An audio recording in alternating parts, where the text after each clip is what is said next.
Broadcasting live from the Business RadioX studios in Atlanta, Georgia, it's time for High Velocity Radio.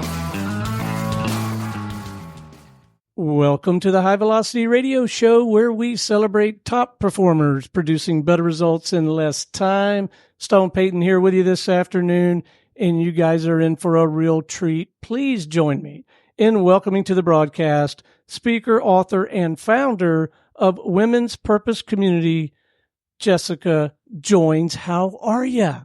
I am good. It's so good to be here with you, Stone. I'm excited for this. What a delight to have you on the show. I got a ton of questions, Jessica. We probably won't get to them all, but maybe we could open with you sharing with me and our listeners, what is Women's Purpose Community and how are you trying to help folks? Yeah, well, it's a community that focuses on personal and spiritual growth for women in leadership roles. And I really created it from my own experience. And that was, hey, there's a lot of great leadership training and leadership development out there. We actually don't need any more of that. What we need is a way to connect from the heart space, to build really deep, supportive relationships with our peer sets, to foster one another's growth, and to also focus on the deep, really under layers of the work that fuels everything, which is this kind of continual process of self-discovery, self-awareness, this self-inquiry journey that leads to the endless question of, who am I and what am I here to do? So that's what we're up to. It's been a pleasure and an honor to create it after myself leaving the corporate world 9 years ago. So yes, say more about your backstory. How did you get in this line of work? I bet it wasn't a straight path. It was not a straight path. It's a path where you go back in hindsight 2020. You're like, oh, I get it now. But, I often say like pain is the portal to awakening. And it was definitely the case in my story. And like the dirty little secret I had my whole 18 years working in advertising and marketing, I was a global CMO when I left the corporate world, was that I never loved it. And I didn't actually know that I had the opportunity or possibility to choose to do something I loved and make money. So I settled, right? Like I went to college, I began a career. I'm like, I'm going to figure out something I'm good at that I can make money doing. And what I learned along the way is I'm just the kind of person that, can't thrive in complacency. But I kept going. I kept climbing the corporate ladder. I kept really like living this outside in journey, meaning, looking to success or achievement, then thinking that would make me happy.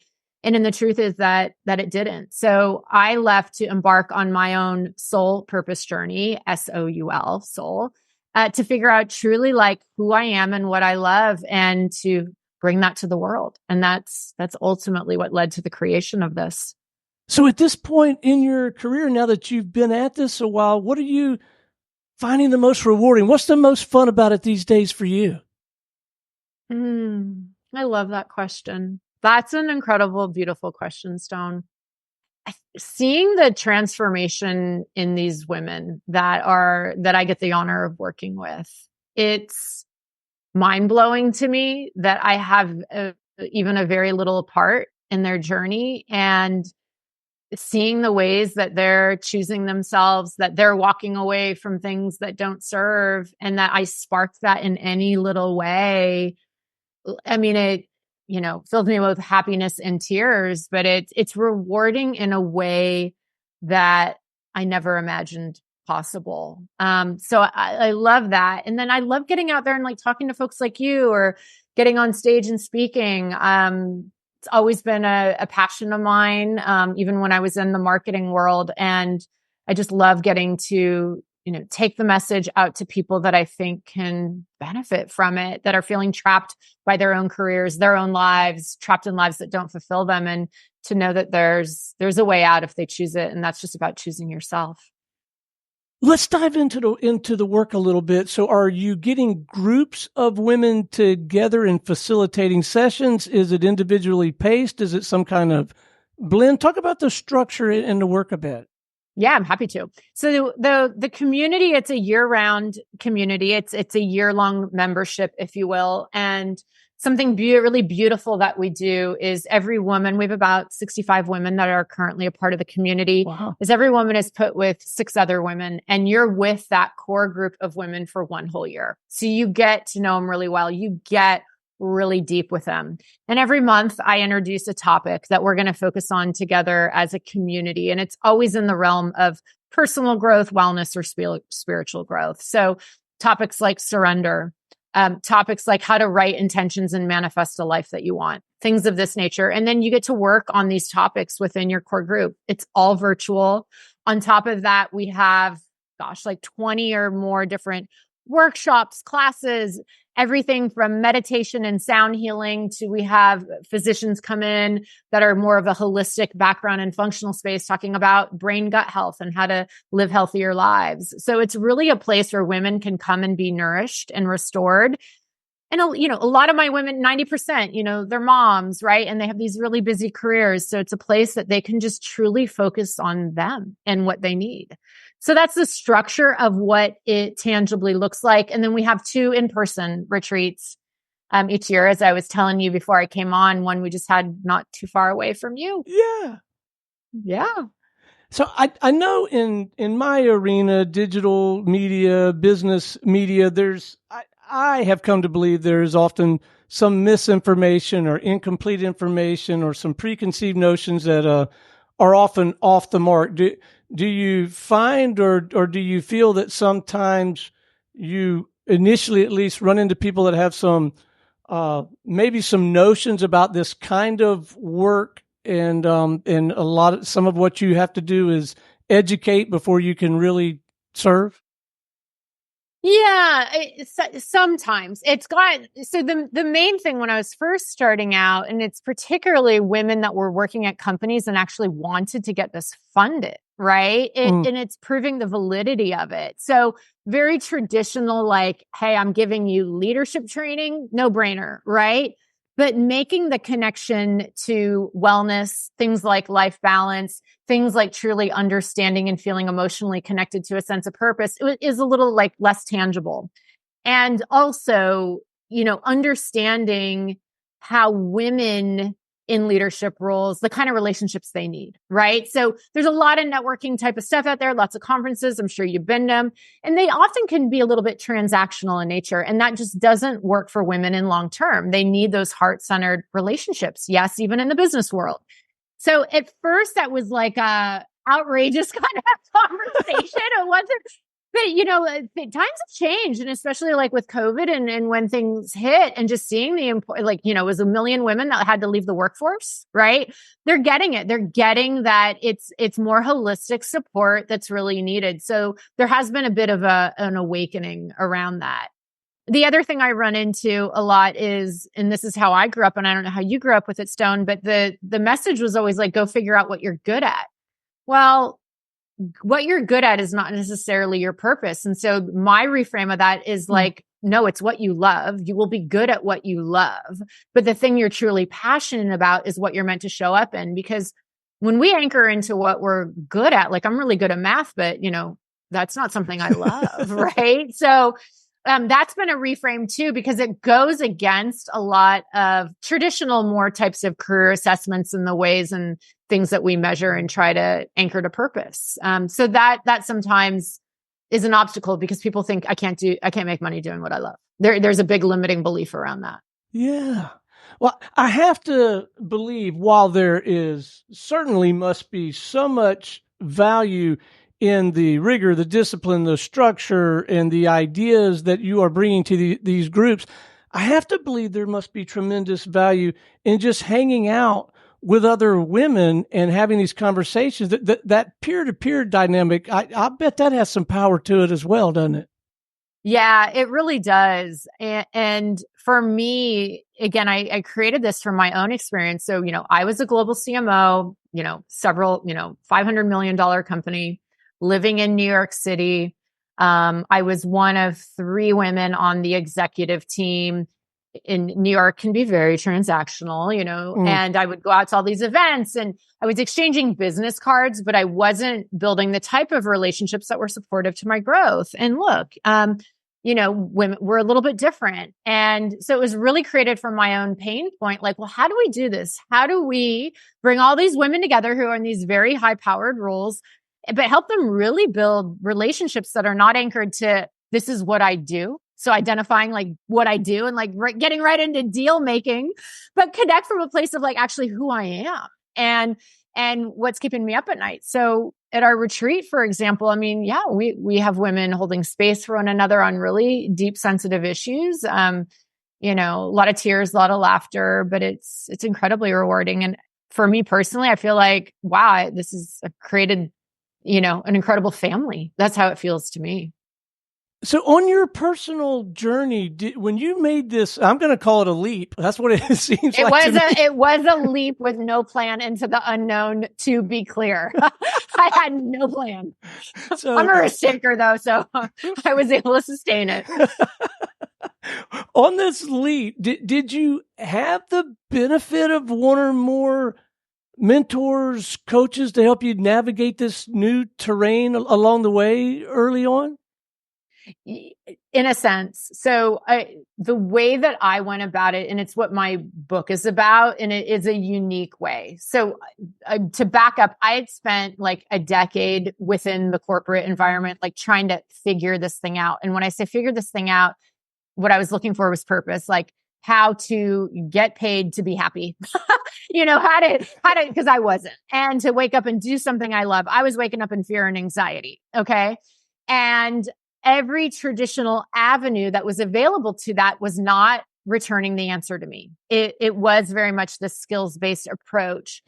Even, Simon Sinek, who I love, but the concentric circles and getting in this formulaic way wasn't working for me. So I had to go back to some of my roots, and those are spiritual roots, and not connected to any religion, but more Eastern wisdom, ancient wisdom teachings around purpose and dharma.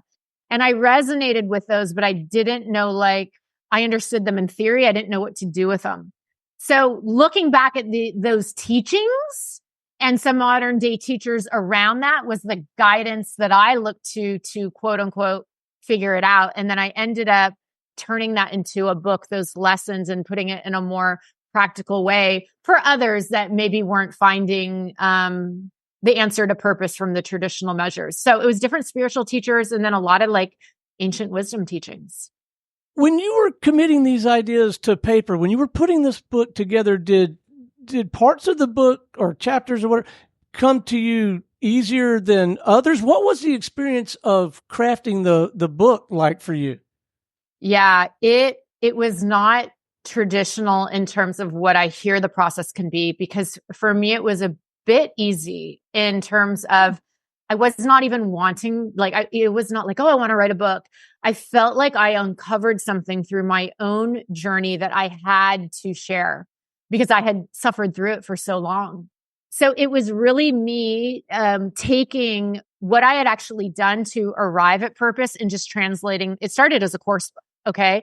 And translating that, pen to paper, which was easy to do, which was a little hard is when I said, well, this isn't very interesting. I should probably connect it to my, autobiographical story. And putting that in was, a bit more vulnerable and a little bit more challenging at times.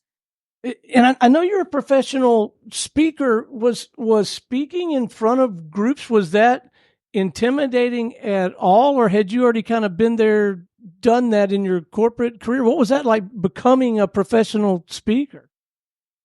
So this is my passion. Yeah. So the answer is no. I get nervous at times? Yes. But I'm able to channel that adrenaline to the stage.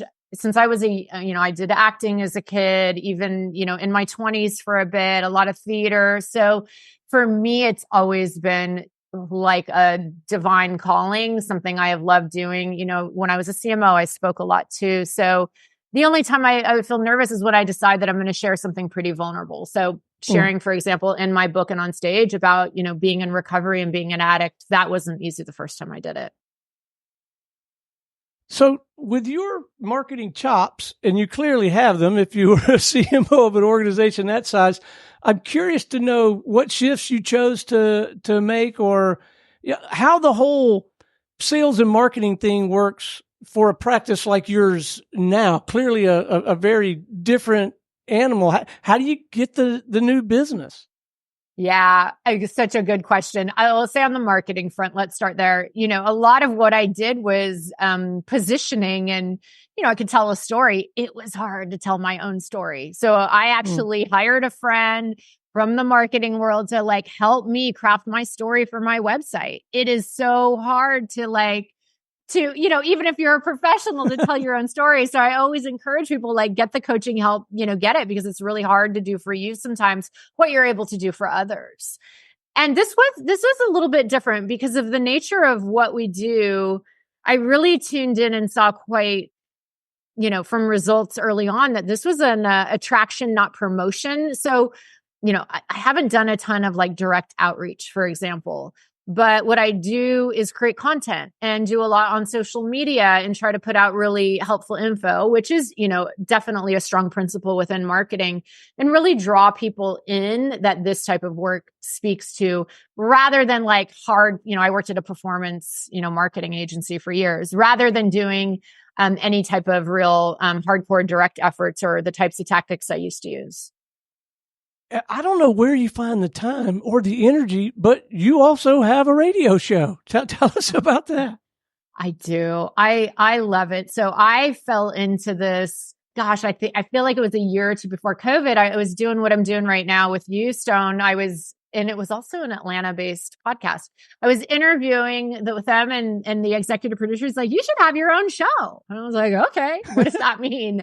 And fell into it. And they ended up making some changes. So I moved over with another network, Unity Radio, which was a part of Unity Church, very kind of new age spiritual radio show, and doing a lot of live shows and live caller in. And that now has migrated and become Mind, Body, Spirit, which, yeah, I love doing it, as I can tell you do too. It's just a ton of fun, and it's great. It's a live coaching show. So it keeps me on my toes and to find women that do want to come on and talk about their problems. It's not always easy. But I think you get so much out of it, when you're just really hearing that other people struggle and what those answers or solutions or ways forward might be. Okay. So let's paint just a little bit more of a picture. If someone is listening to this and they're exploring the idea of becoming part of Women's Purpose community, what are some things that they might expect, and what would you have them to begin thinking about if they're considering this? Yeah, a lot of women come in that are going through different life transitions. And I'll say that's the number one reason. And also that they just, they're giving everywhere in their life. They're married, they have kids, they have a job, and there's no place that's just solely for them. And so what they can expect is to receive. And I very much hold the energy around it of a sanctuary where they can come in. They don't have to do anything. They don't have to be anything. They don't have to think about an agenda or, they just come and really receive. And it's a place to be vulnerable and know it's a safe space to do that, and to focus on their own self-discovery, which for me is a continual lifelong journey. I was reading recently that it said, the spiritual journey is not like seeking wisdom or learning, studies or scripture even. It's really the continual journey of self-inquiry and the willingness to look within. And so we do a lot of looking within and, willingness to continually discover who we are. Passions, interests, hobbies outside the scope of this work? Again, don't know where you would find the time and energy. A lot of listeners on shows that I produce and or host or co-host know that I like to hunt, fish, and travel. Anything you nerd out about that's not this? I'm a massive hiker. So that's where I am on the weekends, and I live in an area where there's just a ton of great, mountain range and a lot of hiking. You can find me up in the mountains. That's what I do. I love solo hiking. People who love me don't really like that, but that's okay. So I've done a lot of national parks on my own, and that's a real passion for me. And then, I'm a spiritual seeker. I love all of it. So I spend a lot of time exploring that. I'm very open-minded and I love it all. And that's a passion for me, is just continually, whether it's different talks or things, going out there and seeing what people have to say in that arena and always being willing to learn. So those are really my main passions at the moment. I characterize the question as if it were going to be something outside the scope of your work. But as I hear you talking about it, and as I reflect on what I enjoy doing, it's just so wholly consistent with this idea of doing your own soul work. Hunting, fishing, and travel is soul work for me, I think, maybe, huh? Yeah, absolutely. Whatever lights you up. And personally, I think anytime that we're doing anything out in nature, we're getting closer to our soul. That's been a big lesson for me. And as a practitioner, I've come to believe that everybody is well served from that. I really do feel like if I can do that, recharge the batteries, I come back that much more energized and equipped to genuinely serve the people that I'm trying to serve. So I think it's an important component to the whole equation, huh? I agree. I mean, it's the air mask analogy. And again, women are like notorious of not having their air mask on and then, giving from depletion. And, I'm someone that I went through burnout, adrenal fatigue. I'm still recovering from it. So I also know the darker end of like not taking care of yourself and restoring yourself. And, just it leads to health problems at the end of the day. And then when you're giving from depletion, I don't, not from wholeness. I don't know if you're truly able to give in the way that person deserves either. Before we wrap, I would love to leave our listeners, if we could, with a couple of actionable ideas, something to chew on. Sometimes I call them pro tips. Maybe it's a do, a don't, something they could be reading, just something. And look, gang, the number one pro tip here is reach out to Jessica or somebody on her team to tap into her work, but to hold them between now and then, Jessica, let's leave them with something to chew on. Okay, I got it for you. This is something we talk about on my show a lot. And often women, whoever come on, they're struggling with something. And the question I always ask, and so I'll ask this to your listeners, is, think of anywhere in your life you're struggling. And I promise you, in that part of your life, you're believing the fear in your mind more than the truth in your heart. So anything that you ever want to solve or dive into to, ease your own suffering, just ask yourself, how am I believing the fear, the voice of limitation in my mind more than what my heart has to say about this? And within that, there's so much that will be revealed for you. And it is really like the key to happiness.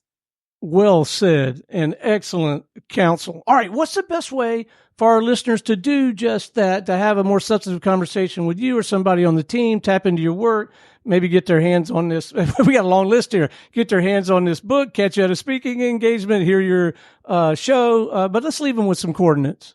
Yeah. So the best place is to go to my main website, which is pretty easy because it's my name, and my name is a little bit unique, as you might have heard. It's jessicajoins.com, but that's joins with an E, Joines. And from there, you can find my book. You can find the Women's Purpose community. You can find all the things. Jessica, it has been an absolute delight having you on the program this afternoon. Thank you for your insight, your perspective, your enthusiasm, your wisdom. You are doing really good work that clearly is so impactful for so many. Keep up the good work. Don't be a stranger. We would like to circle back sometime and continue to follow your story, but thank you for making the time to visit with us today. Oh, thank you so much for having me on, Stone. It's been an honor. My pleasure. All right, until next time, this is Stone Payton for our guest today, Jessica Joins with Women's Purpose Community, and everyone here at the Business RadioX family saying we'll see you in the fast lane.